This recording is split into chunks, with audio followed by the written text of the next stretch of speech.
Hello everyone, welcome back to our podcast series Decode Inner Health.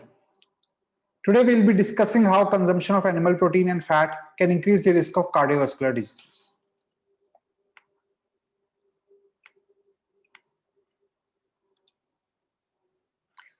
One out of every 4 deaths is attributed to cardiovascular events. Every 37 seconds, an American dies of heart disease, with nearly 650,000 deaths every year due to cardiovascular disease.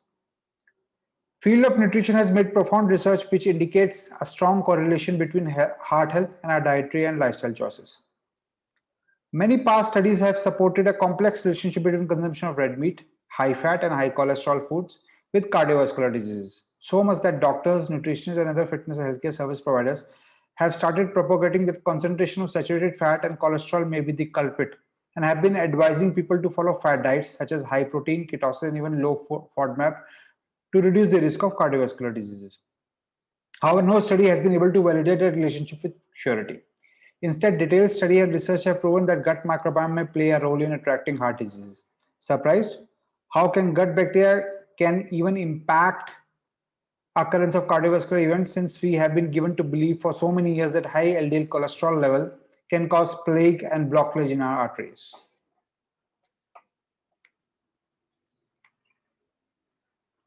It turns out the circulating level of a compound called TMAO is primary reason for causing cardiovascular disease. Besides, TMA also increases risk of chronic kidney disease. So the question arises, where does this TMA come from?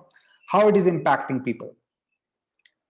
TMO is formed in liver when a specific metabolite, TMA, is released by microbes in our gut. How is this metabolite released?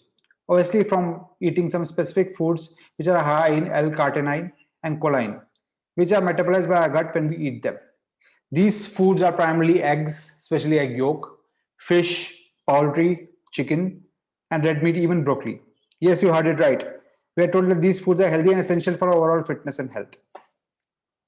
The more we eat these foods, the more these feasting microbes reproduce, creating more and more TMA, a vicious cycle indeed. You can see from the figure as well, which is shown on your screen.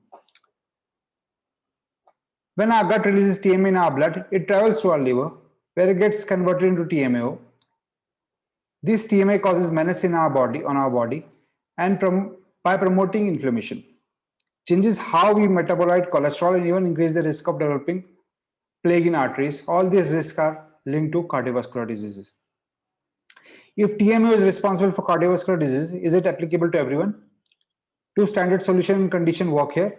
Does that really mean that we have to give up meat, fish, and poultry consumption? Not really. It all depends upon whether your gut microbial consumption has folks or bacteria that can contribute an increase in TMA production level. Understanding your gut composition and who are active, and what functions they perform can help you structure a diet which can regulate the production of TMA. That's all for today. In our next episode, we'll be discussing if low carb and low GI is the best recipe to curb diabetes. Until then, signing off, be healthy and safe.